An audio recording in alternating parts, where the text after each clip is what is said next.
प्यारे बच्चों, नमस्कार। कक्षा 7 गणित में हमारा पाठ चल रहा है राशियों की तुलना। तो इसमें हमने बहुत सारे टॉपिक पढ़ भी लिए हैं, कुछ रह गए हैं भाई। दशमलव से प्रतिशत, प्रतिशत से दशमलव और साधारण भिन्न, दशमलव से साधारण भिन्न, साधारण भिन्न से प्रतिशत से साधारण भिन्न, साधारण भिन्न से प्रतिशत, ये हमने निकालना सीखा है। अब है हमारे सम्मुख किसी वस्तु के सभी भाग मिलकर एक संपूर्ण वस्तु बनाते हैं। ये कथन है, किसी एक वस्तु के सभी भाग मिलकर एक संपूर्ण वस्तु बनाते हैं। जैसे फलों की एक टोकरी है जो कि संपूर्ण वस्तु है, उसमें सेब है, आम है, संतरे हैं, इसके अलग अलग भाग हैं। सेब इसमें 30% है, आम इसमें 38% है, तो संतरे कितने प्रतिशत होंगे? 32%। क्यों? अब पर जोड़ के देखिए, 30, 38 और 32 जोड़ते हैं तो होता है 100%। 100% होने का मतलब है संपूर्ण वस्तु। 100% होने का मतलब संपूर्ण वस्तु। अब देखिए, एक कक्षा में 55% लड़के हैं और बाकी लड़कियां हैं। लड़कियों का प्रतिशत कितना है? 55% तो लड़के हैं भाई। लड़के और लड़कियां ही कक्षा में होते हैं और तो कुछ होता नहीं है। तो ये मान के चलते हैं कि लड़के और लड़कियां ही कक्षा में हैं। तो लड़कियों का प्रतिशत हो गया 100 में से 55 घटा लीजिए, आ गया 45%। यानी 45 और 55 पूरा टोटल 100 होना चाहिए। ठीक है। इसके बाद लिखा, एक गांव में 65% परिवारों के पास अपना वाहन है, तो कितने % परिवारों के पास अपना वाहन नहीं है ना? तो वाहन नहीं, भाई 2 ही प्रकार के लोग हैं, एक तो वाहन वाले, एक बिना वाहन वाले, है ना? वाहन नहीं का प्रतिशत, वाहन नहीं का प्रतिशत। 100 में से 65 घटा दीजिए, उतना प्रतिशत हो जाएगा। 100 में से 65 घटाएंगे, आएगा 35%। ठीक है, आप करेंगे आगे। अच्छा, एक विद्यालय में किसी दिन 8% विद्यार्थी अनुपस्थित थे। उस दिन कितने विद्यार्थी विद्यालय में उपस्थित रहे? ये भी आपको ऐसे ही ज्ञात करना है। इसी प्रकार है,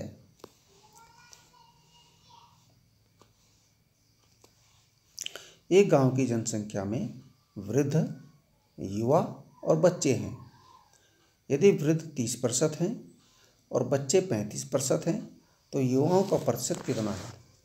युवाओं का प्रतिशत कितना है? तो क्या करेंगे आप? युवाओं का प्रतिशत कैसे ज्ञात करेंगे? बराबर 100 ऋण 100 में से क्या कटेगा? 30 प्लस 35, ये घटेगा। 100 में से 30 और 35 यानी 65 घटाए,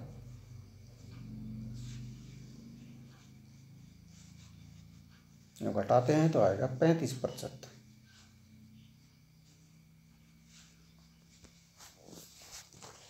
ठीक है। अच्छा, एक सूट को बनाने में 20% कढ़ाई पर, 30% सिलाई पर और शेष कपड़े पर खर्चा होता है। तो कपड़े पर कितने % खर्चा होता है? अब देख लीजिए कितने % बचा हुआ है अभी, उतने % कपड़े पर खर्च हुआ। ठीक है।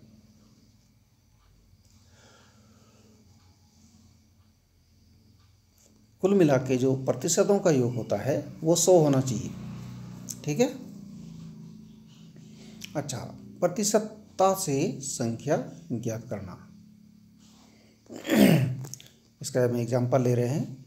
40 बच्चों के एक समूह में 20% बच्चे क्रिकेट खेलना पसंद करते हैं। कुल बच्चे हैं 40। कुल बच्चे कितने हैं आपके पास? 40 बच्चे हैं और 40 बच्चों के समूह में 20% बच्चे क्रिकेट खेलना पसंद करते हैं। तो कितने बच्चे क्रिकेट खेलना पसंद करते हैं? कुल बच्चे 40, क्रिकेट पसंद करने वाले 20%। किसका 20%? कुल बच्चे कितने हैं? 40, इसका 20%। अतः क्रिकेट खेलना पसंद करने वाले बच्चों की संख्या कितनी होगी? 40 का 20%। 40 का 20%। अब आपको पता है का के लिए गुणा लगती है 40 गुणा 20%। 20% का मतलब हुआ, इसे साधारण भिन्न में बदलेंगे तो 20/100 यानी 100 में से 20। 20% का मतलब, प्रतिशत का मतलब 100 में से होता है। 100 में से 20 यानी 20/100। 20/100 किया हमने इसको, साधारण भिन्न में बदला, अंश में अंश की गुणा होगी, 40 की 20 की गुणा होगी और इसमें 0 से एक 0 कटा, एक 0 से दूसरा 0 कटा और बचा हमारा 4 गुणा 2, 4 दूना 8। अतः क्रिकेट पसंद न करने वाले बच्चे कितने हैं? पसंद करने वाले बच्चे 8 हैं। 8 बच्चे क्रिकेट पसंद करते हैं, 40 में से 8। ऐसे ही इसमें लिखा इसने,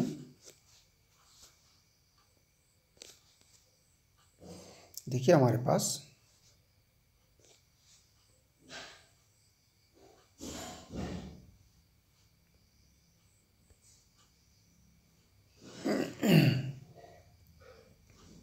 हमने इसके लिए कुछ और प्रश्न लिखे हैं। निम्न को ज्ञात कीजिए। 45 का 20%, 125 का 60%, 12 का 75%, 120 का 35% और 1500 का 28%।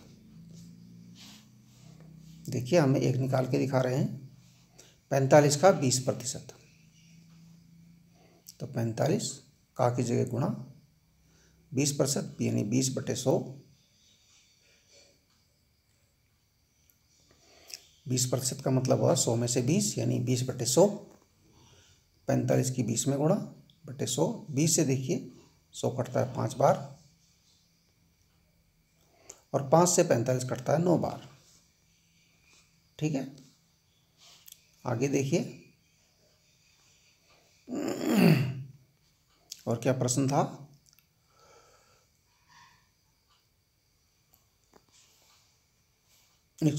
इसमें है और है इसमें 125 का 60% कैसे निकलेगा?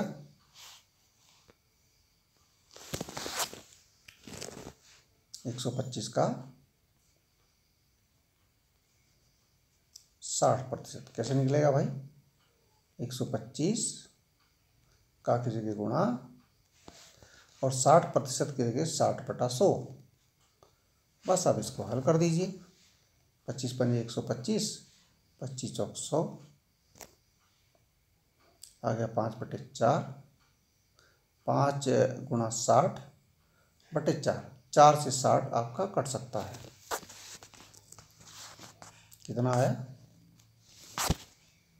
5 गुणा 60/4, 4 से कटेगा ये 15 बार, 15 चौक 60 होते हैं, तो 5 गुणा 15 और 15 बने 75। बस 125 का 60% आ गया 75। ऐसे आप इसको ज्ञात करेंगे। बाकी और प्रश्न आप उसमें से करेंगे अपने आप। अच्छा, अब प्रश्न उल्टा भी हो सकता है। ये तो सीधा प्रश्न था। उल्टा प्रश्न है 9 किस संख्या का 20% है? देखिए 45 का 20% कितना आया? 9 आया। अगर प्रश्न ये है कि 9 किस संख्या का 20% है, वो तो 45 है, लेकिन हमें निकालना है 9 किस संख्या का 20% है।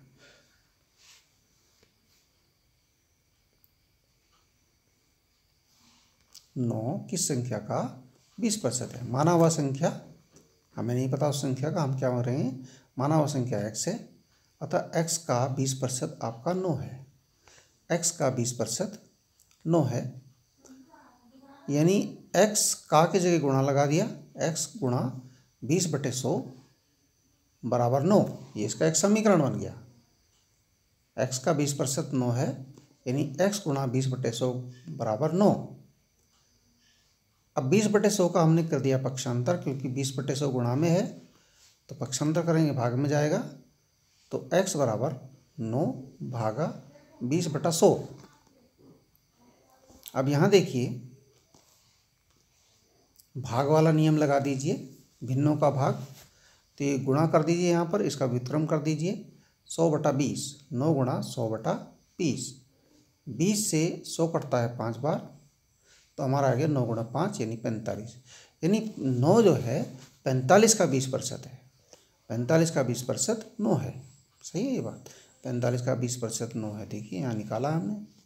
अब यहाँ उल्टा प्रश्न किया तो ये हमारा ये वाला आंसर आ गया। प्रश्न यहाँ से शुरू किया तो आंसर यह आया, यहाँ से शुरू किया तो यह आया।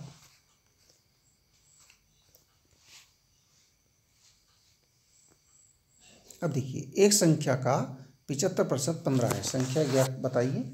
एक संख्या का 75% 15 है। तो माना संख्या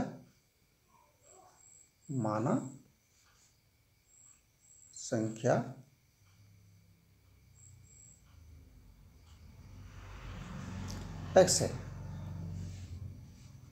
ये मानेंगे पहले। फिर x का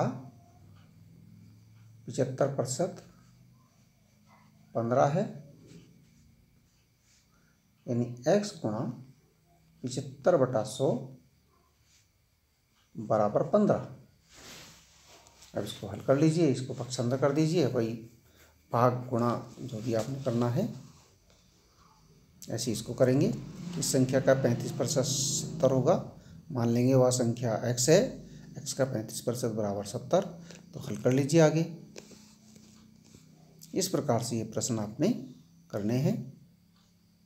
सारे प्रश्न जिसमें जो कि आपको समस्या हो, समाधान चाहते हैं आप, तो आप मुझे फ़ोन करें या व्हाट्सएप पर भी आप उसका मैसेज कर सकते हैं। ठीक है, धन्यवाद।